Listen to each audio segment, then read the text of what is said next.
Om Sri Satguru Mujiji Ki Jai.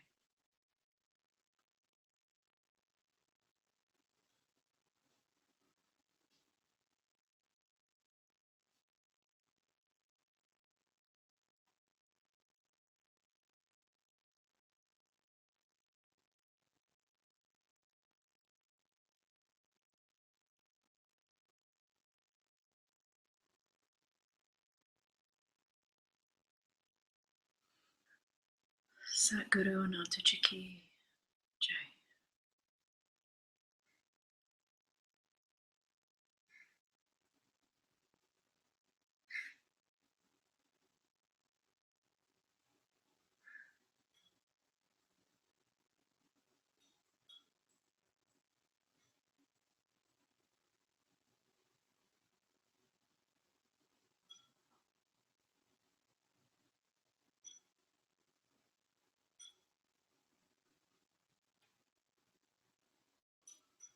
Om Namah Shivaya.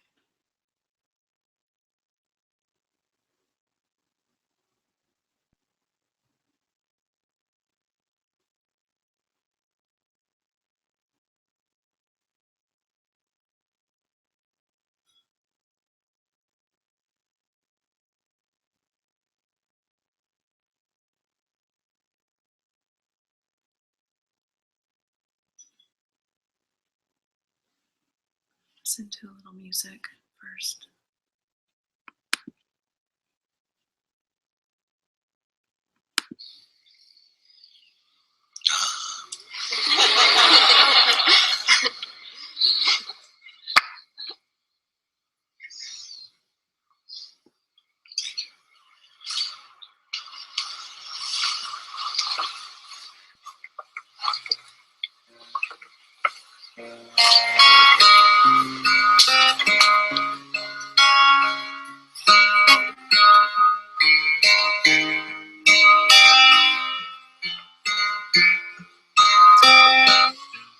There's no prophet to come, my dear.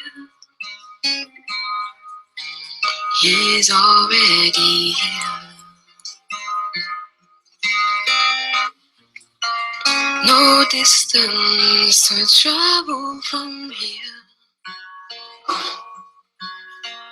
Nearer than near. Christ light you are.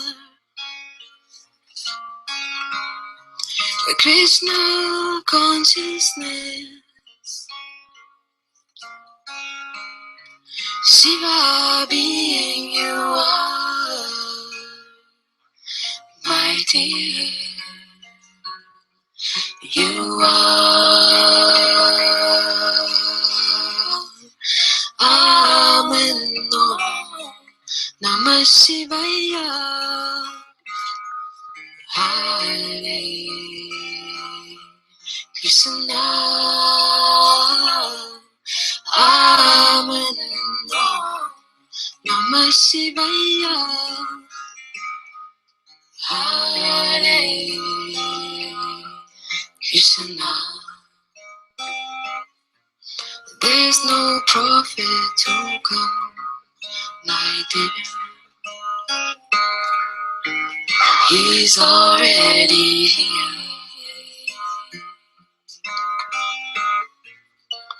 No name, no form to carry the timeless being. A Christ light you are. You are Krishna consciousness.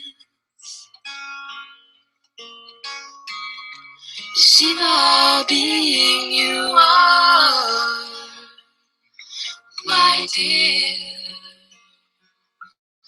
You are. Amen. Namah Shivaya. Hare Krishna. Amen. Namah Shivaya. Hare Krishna.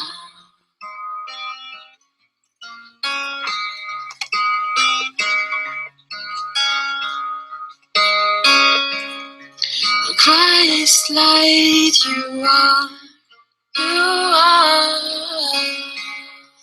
Krishna consciousness,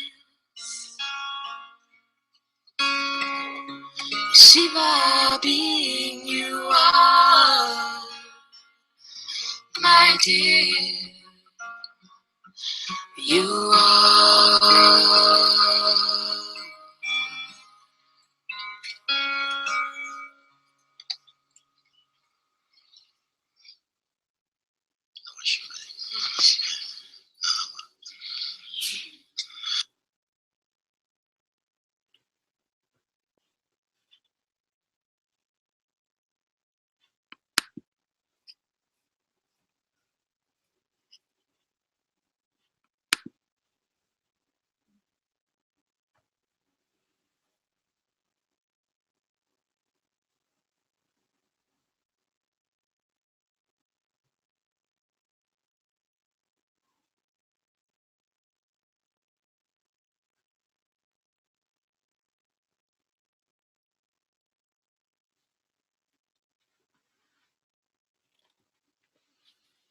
So I'm reading chapter 54 of Sri Nisargadatta Maharaj.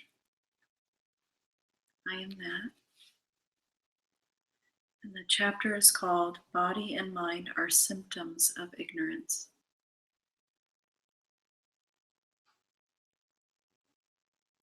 Questioner. One day we were vyakti, vyakta, avyakta. The person, witness, and absolute. As far as I remember, you said that the absolute alone is real, and the witness is absolute only at a given point in space and time.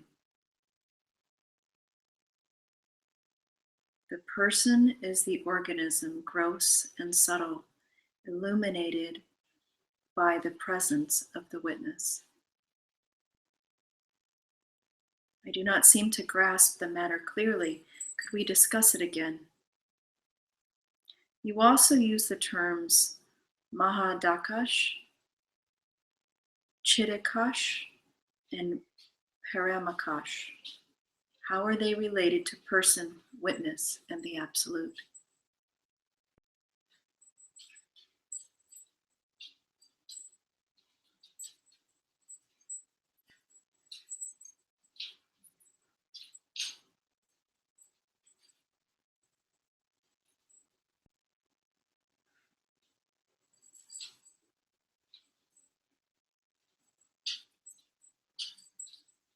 These are things we can't understand with the mind. And even if the mind understood them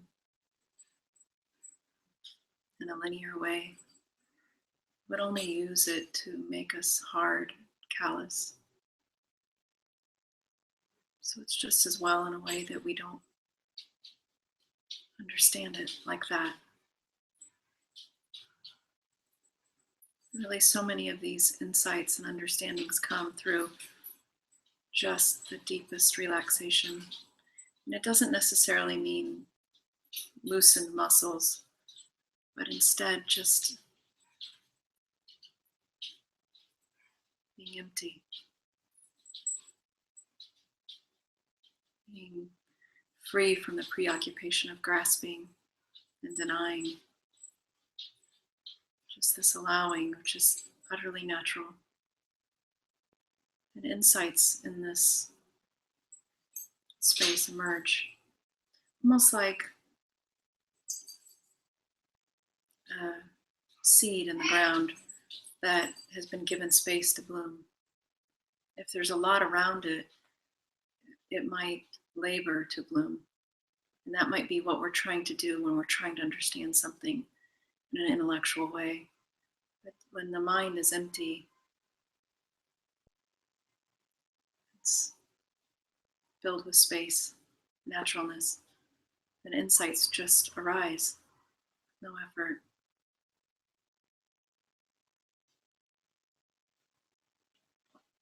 Maharaj,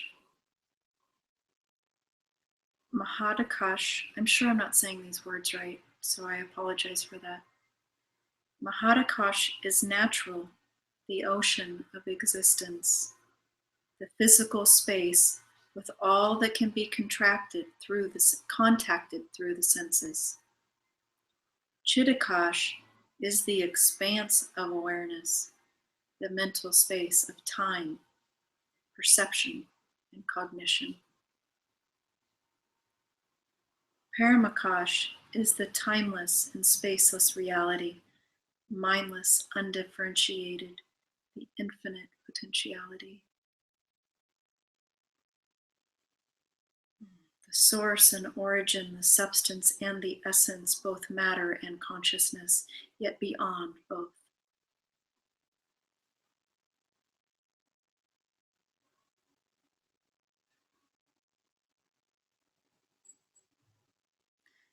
All of the constrictions of paradox is potentiality, and within this potentiality is born paradox.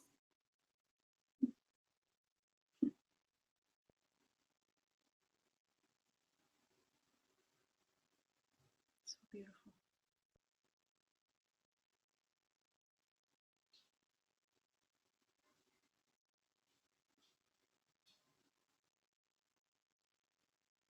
I'll read that again. Paramakash is the timeless and spaceless reality, mindless, undifferentiated, the infinite potentiality, the source and origin, the substance and the essence, both matter and consciousness. Yet beyond both, it cannot be perceived, but can be experienced as ever witnessing the witness, perceiving the perceiver, the origin and the end of all manifestation. The root of time and space, the prime cause in every chain of causation.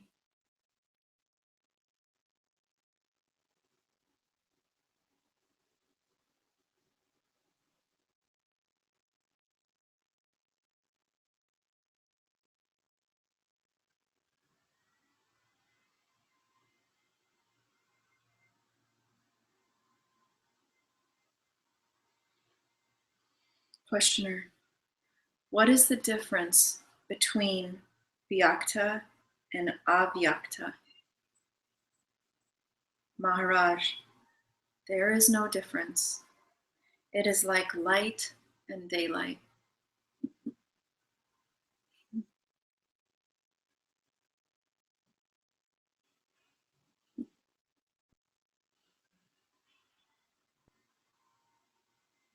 It's like the masters remove any possibility of suffering.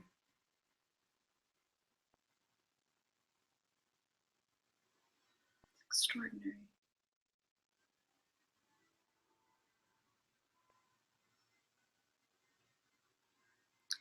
The universe is full of light, which you do not see, but the same light you see as daylight.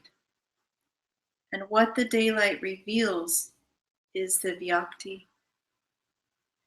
The person is always the object, the witness is the subject, and their relation of mutual dependence is the reflection of their absolute identity.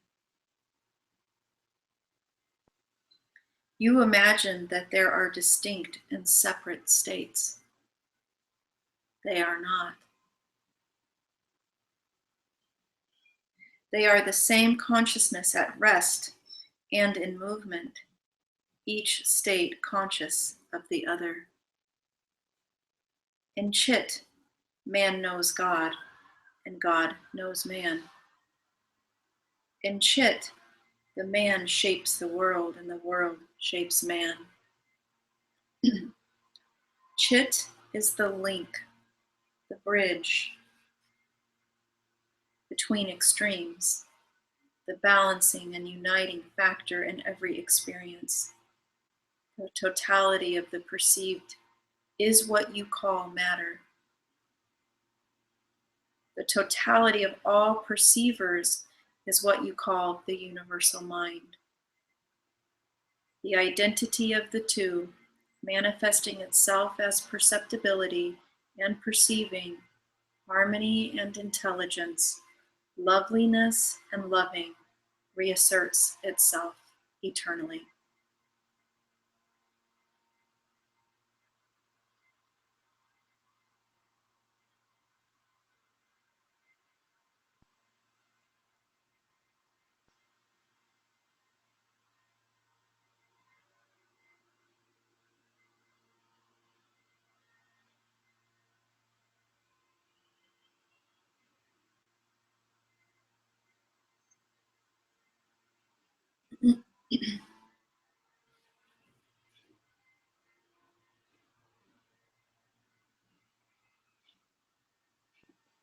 Can you hear me okay?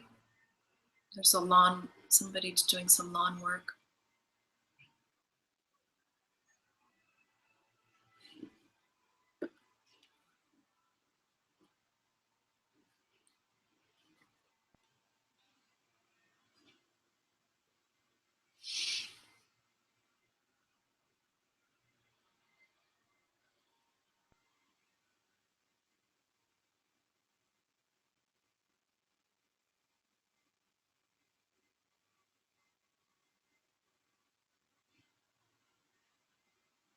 I'm able to read that again.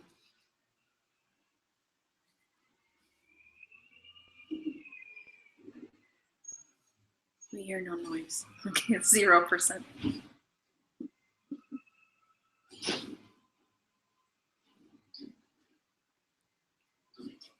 There is no difference. It is like light and daylight. The universe is full of light which you do not see, but the same light you see as daylight. And what the daylight reveals is the Vyakti. The person is always the object. The witness is the subject. And their relation of mutual dependence is the reflection of their absolute identity. You imagine that they are distinct and separate.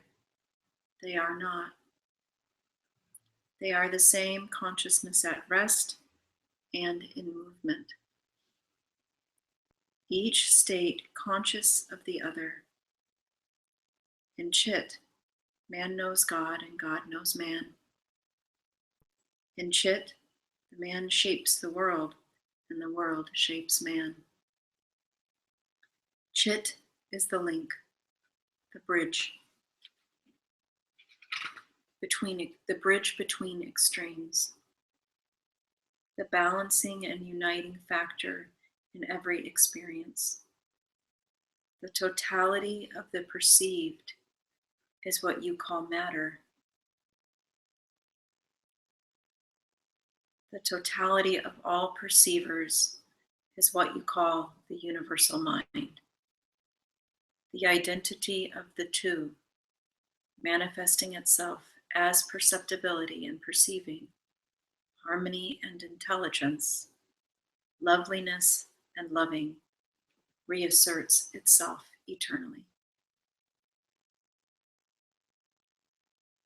Questioner. The three gunas, sattva, rajas, tamas, are they only in matter or also in mind? In both, of course, because the two are not separate. It is only the absolute that is beyond gunas. In fact, these are but points of view, ways of looking. They exist only in the mind. Beyond the mind, all distinctions cease.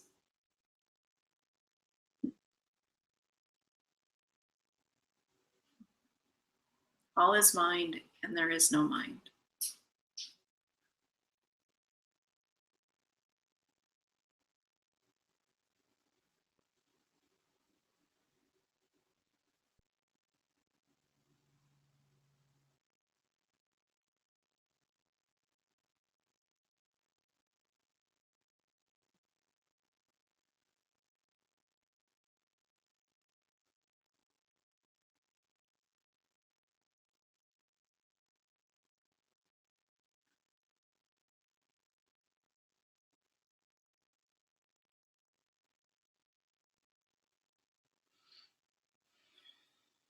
Maharaj, in both, of course. Okay. Sorry, questioner. Is the universe a product of the senses? Maharaj, just as you recreate your world on waking up, so is the universe unrolled. The mind, with its 5 organs of perception, 5 organs of action, and 5 vehicles of consciousness, appears as memory, thought, reason, and selfhood. Questioner. The sciences have made much progress. We know the body and the mind much better than our ancestors did. Yet your traditional ways describing the and I'll start that over. Questioner. The sciences have made much progress. We know the body and the mind much better than our ancestors did. Your traditional way, describing and analyzing mind and matter, is no longer valid. Maharaj, but where are your scientists with their sciences? Are they not again images in your own mind?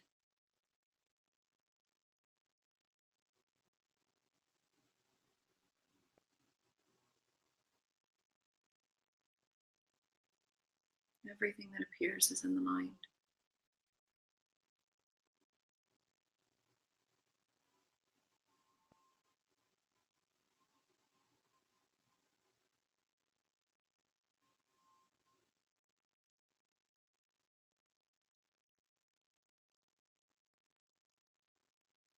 No mind, no appearance.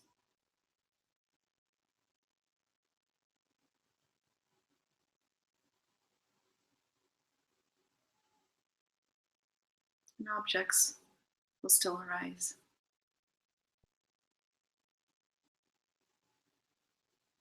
But they arise as you.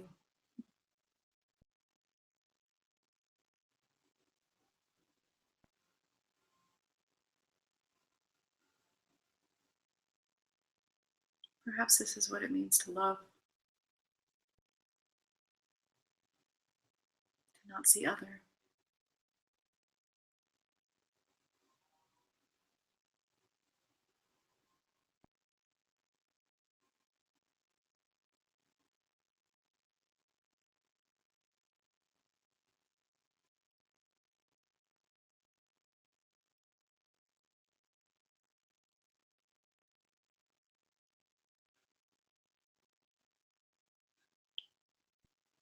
Questioner.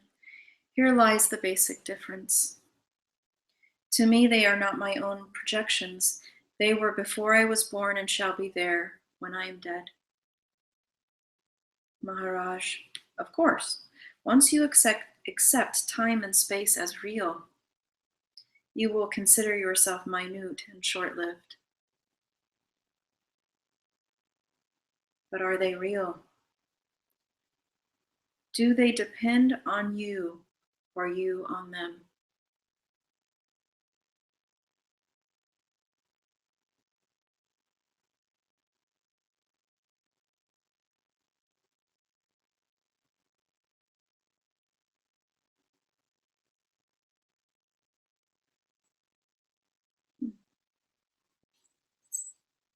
Beautiful.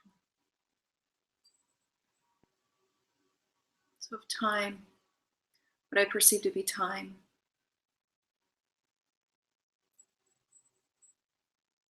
is occurring, is time perceiving me? Or is space perceiving me? Or am I perceiving it? And even if I say, this morning I woke up at 7, and last night I went to bed at midnight. Tomorrow I will do this thing or that thing.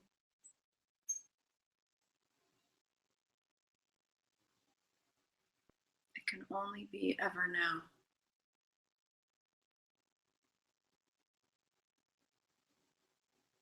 And now must be timeless, absent of time.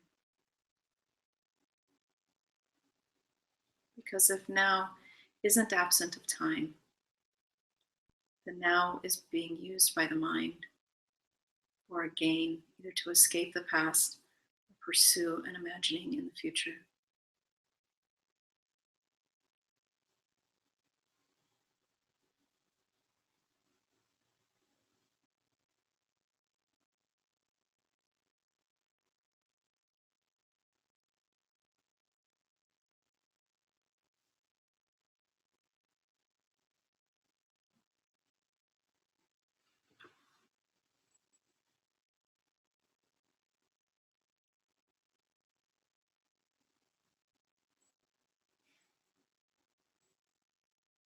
Once you accept time and space as real, you will consider yourself minute and short-lived.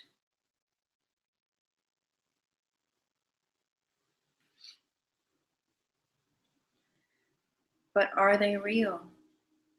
Do they depend on you or you on them? As body, you are in space. As mind, you are in time. But are you mere body with a mind in it? Have you ever investigated? Questioner: I have neither the motive nor the method. Maharaj: I am suggesting both. But the actual work of insight and detachment, viveka and vairagya, is yours. Insight and detachment is yours. Questioner: the only motive I can perceive is my own causeless and timeless happiness. And what is the method? Maharaj: happiness is incidental. The true and effective motive is love.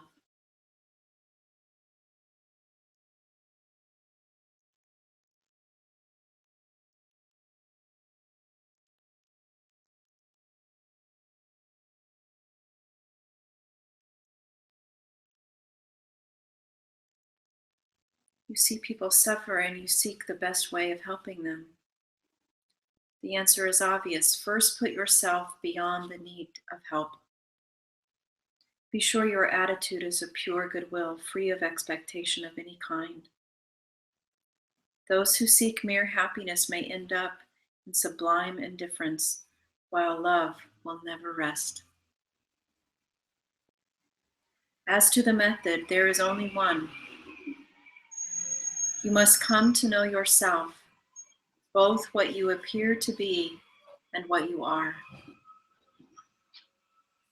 Clarity and charity go together. Each needs and strengthens the other.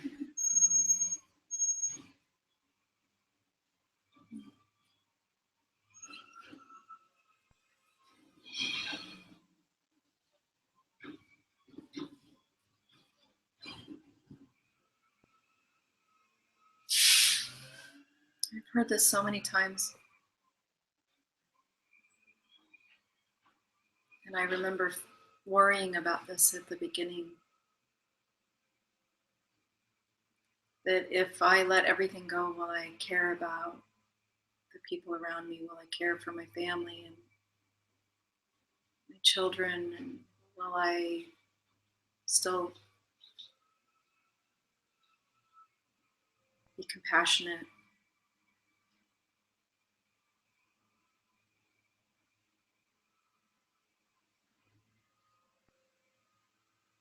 And the masters just continue to encourage.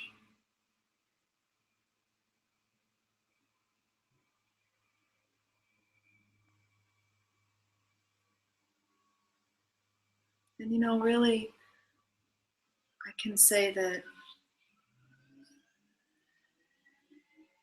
their verbal encouragement has been just, I could never say thank you enough for that. But being with them, either in person or watching YouTube or on Skype or in my own heart, inseparable being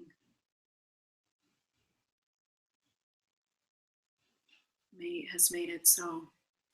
Whatever fears have been here are no comparison to this love.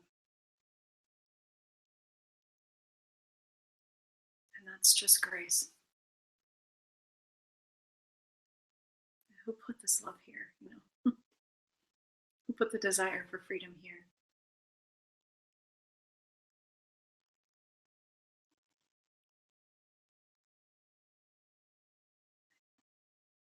You know, and I'm with my children. Sometimes they're fretting about something, and it's just so simply I want to say to them, and I do say to them if they're open in the moment, that it's okay. It's okay. All is well.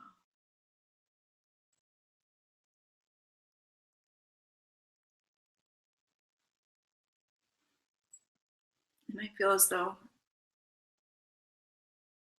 that's what the masters have done for us. They've just wrapped us in their arms and said, all is well. Just stay here.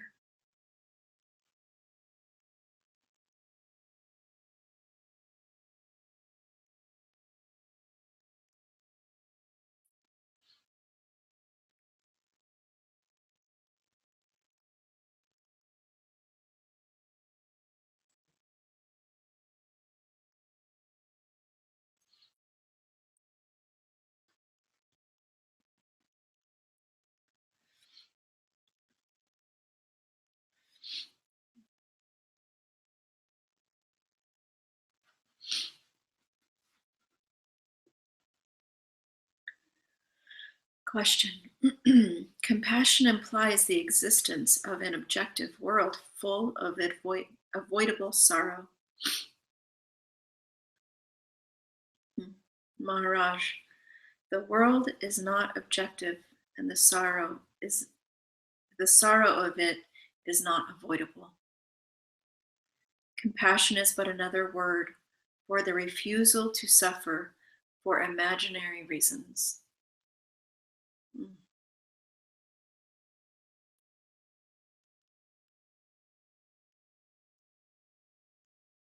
That's so powerful. The world is not objective, and the sorrow of it is not avoidable. Compassion is but another word for the refusal to suffer for imaginary reasons.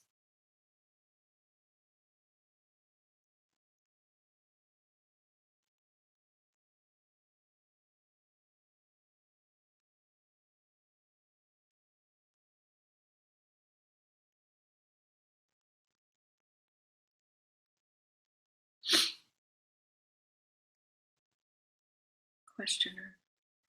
If the reasons are imaginary, why should the suffering be inevitable? Maharaj, it is always the false that makes you suffer. The false desires and fears, the false values and ideas, the false relationships between people. Abandon the false, and you are free of pain. Truth makes happy. Truth liberates.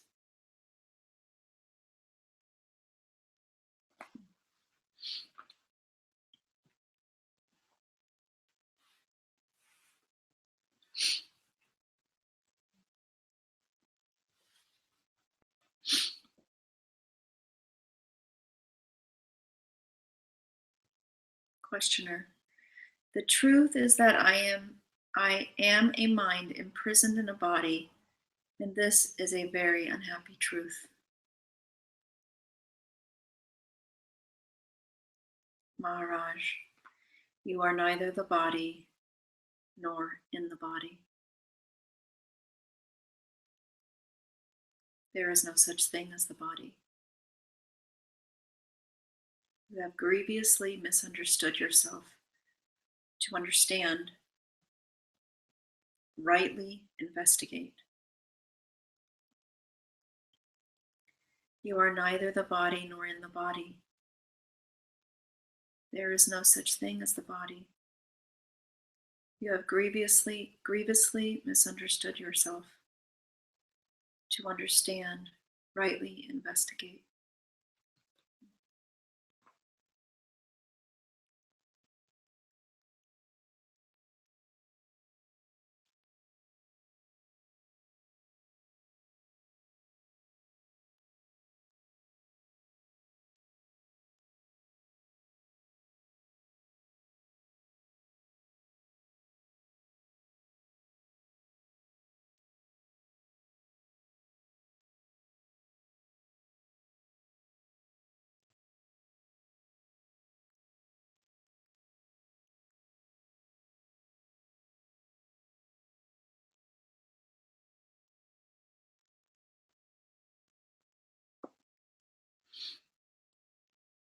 Questioner. But I was born as a body in a body and shall die with the body as a body. Maharaj, this is your misconception. Inquire, investigate, doubt yourself and others. To find truth, you must not cling to your convictions. If you are sure of the immediate, you will never reach the ultimate. Your idea that you were born and that you will die is absurd. Both logic and experience contradict it.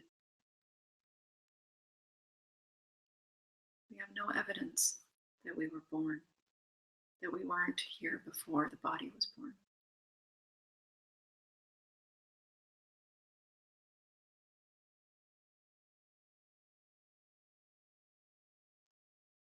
All we know is here.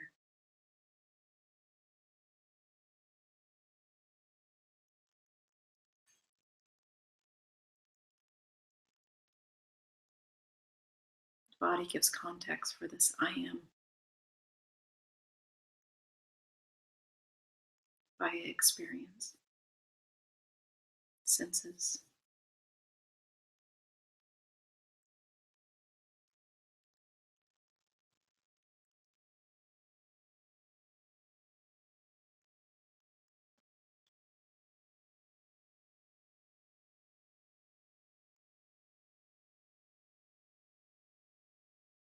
Questioner.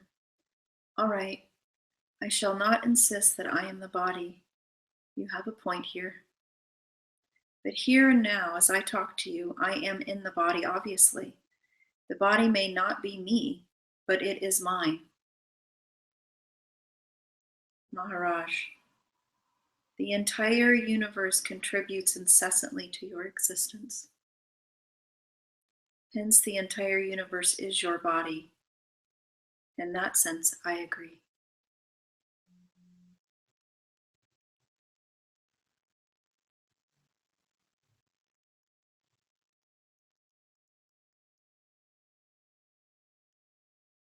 I can't say that something else isn't me. The mind might say, oh, well, if that person is pinched, I don't feel it in this body, so therefore, that's not me.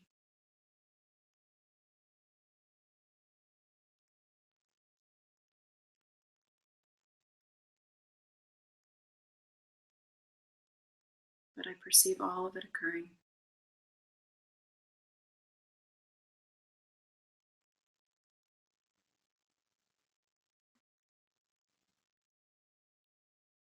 It's all within me and my perception.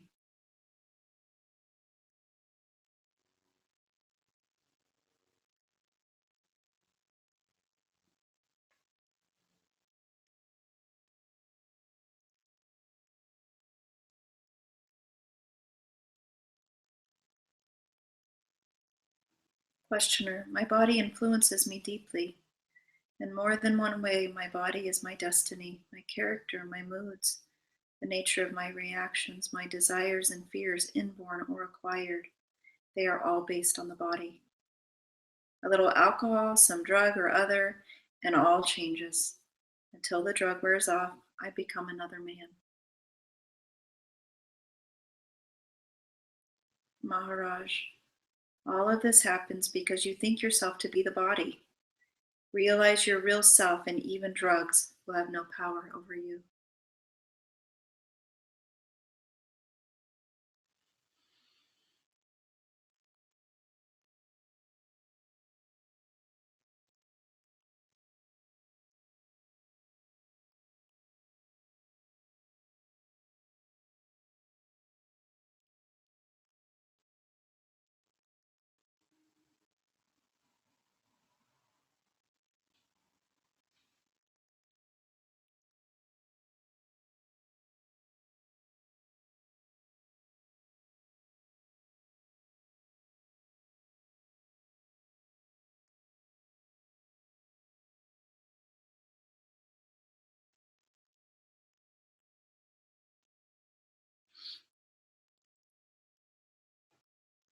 Questioner, do you smoke?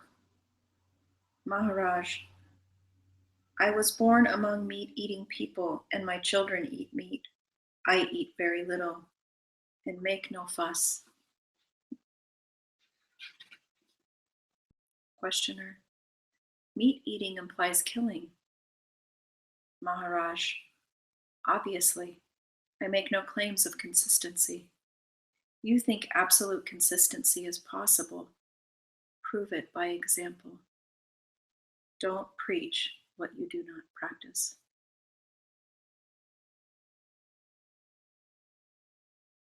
Coming back to the idea of having been born, you are stuck with what your parents told you, all about conception, pregnancy, and birth, infant, child, youngster, teenager, and so on. Now divest yourself of the idea that you are the body with the help of the contrary idea that you are not the body. It is also an idea, no doubt. Treat it like something to be abandoned when the work is done. The idea that I am not the body gives reality to the body, when in fact, there is no such thing as the body. It is but a state of mind. You can have as many and as diverse bodies as you like. Just remember steadily what you want and reject the incompatibilities.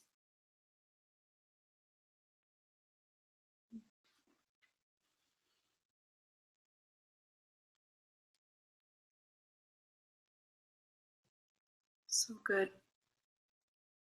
So we fixate on the idea, I am the body. And then the masters point to us and say, you are not, the body's in you. So we can rigidly hang on to that. I'm not the body, I'm not the body. And that can become another fixation. Maharaj points to not holding onto this too tightly either. So that in the end, maybe we could say, I am the body, I am not the body. I am neither, and I'm both.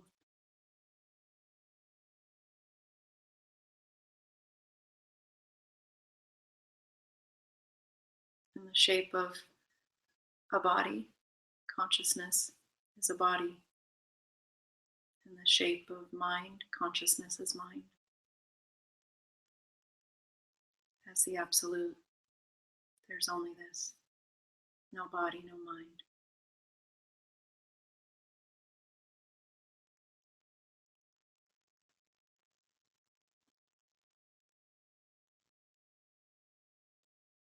Questioner, I am like a box within a box within a box.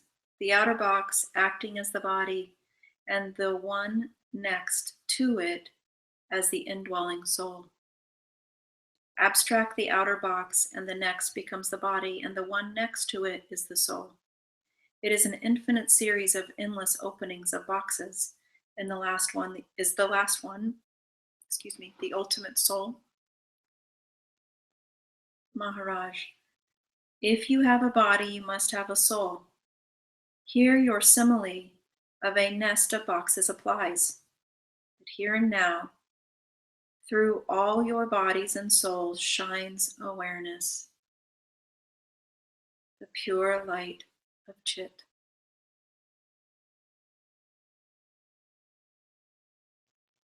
Hold on to it unswervingly.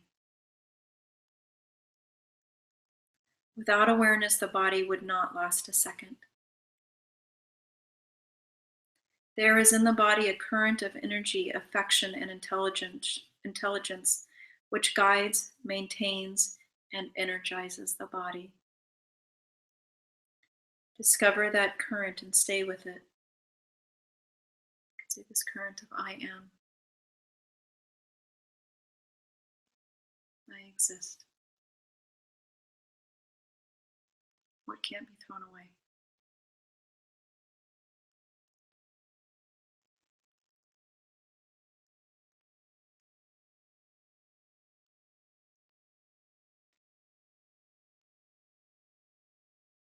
Of course, all of these are matters of speaking. Words are as much a barrier as a bridge.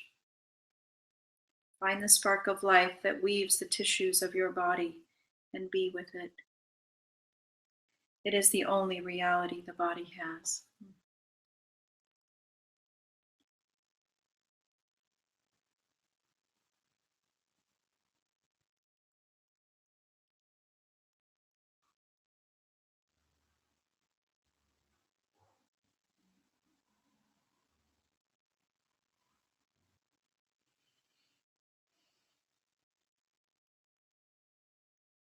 Questioner, what happens to that spark of life after death? Maharaj, it is beyond time. Birth and death are but points in time. Life weaves eternally its many webs. The weaving is in time, but life itself is timeless. Whatever name and shape you give to its expression, it is like the ocean, never changing, ever changing. The weaving is in time, but life itself is timeless. Whatever name and shape you give to its expressions, it is like the ocean, never changing, ever changing.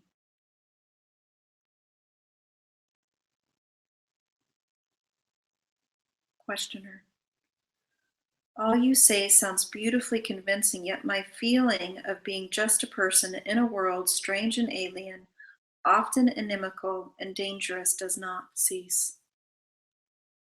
Being a person limited in space and time, how can I possibly realize myself as the opposite? A depersonalized, universalized awareness of nothing in particular. Maharaj, you assert yourself to be what you are not and deny yourself to be what you are.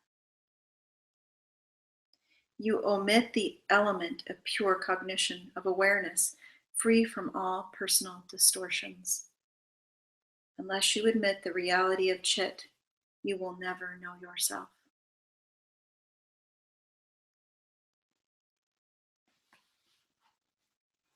Admitting the reality of what we are.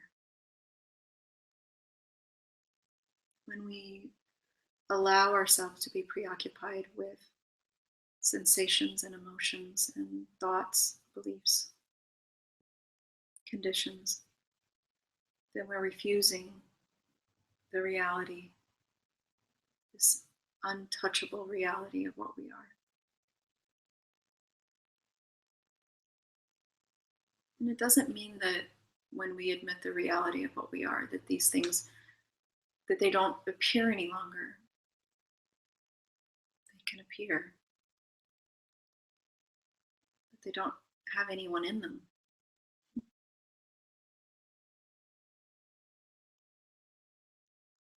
It's as though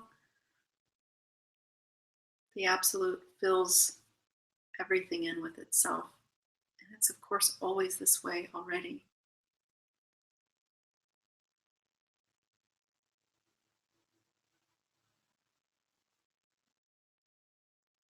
What is the mind but the self? What are things but the self? There are no things and there is no mind.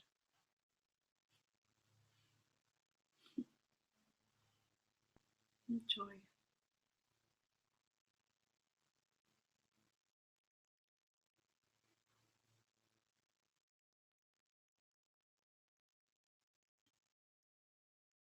Questioner, what am I to do?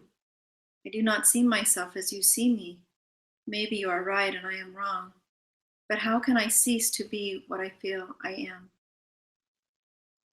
Maharaj, a prince who believes himself to be a beggar can be convinced conclusively in one way only. You must behave as a prince and see what happens. Behave as if what I say is true and judge by what actually happens. All I ask is the little faith needed for making the first step. With experience will come confidence, and you will not need me anymore. I know what you are, and I am telling you. Trust me for a while.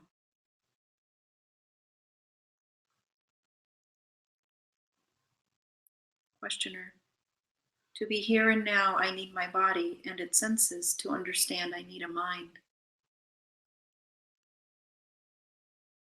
Maharaj, the body and the mind are only symptoms of ignorance.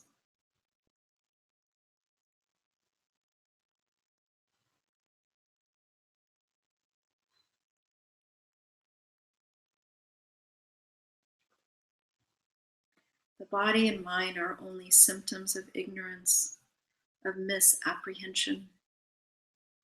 Behave as if you are pure awareness, bodiless and mindless, spaceless and timeless, beyond where and when and how. Dwell on it, think of it, learn to accept its reality. Don't oppose it and deny it all the time. Keep an open mind at least. Yoga is bending the outer to the inner. Make your mind and body express the real, which is all and beyond all. By doing, you succeed, not by arguing.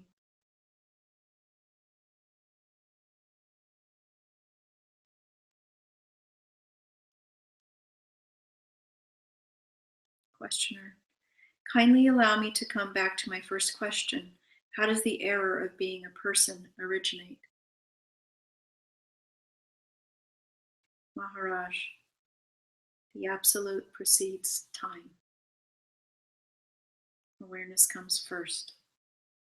A bundle of memories and mental habits attracts attention. Awareness becomes focalized, and a person suddenly appears. Remove the light of awareness, go to sleep or swoon away, and the person disappears. The person, Vyakti, flickers. Awareness, Vyakta, contains all space and time. The absolute, Avyakta, is. I'll read it again. The absolute precedes time. Awareness comes first. A bundle of memories and mental habits attracts attention. Awareness becomes focalized and a person suddenly appears. Remove the light of awareness, go to sleep or swoon away. The person disappears. The person flickers. Awareness contains all space and time. The absolute is.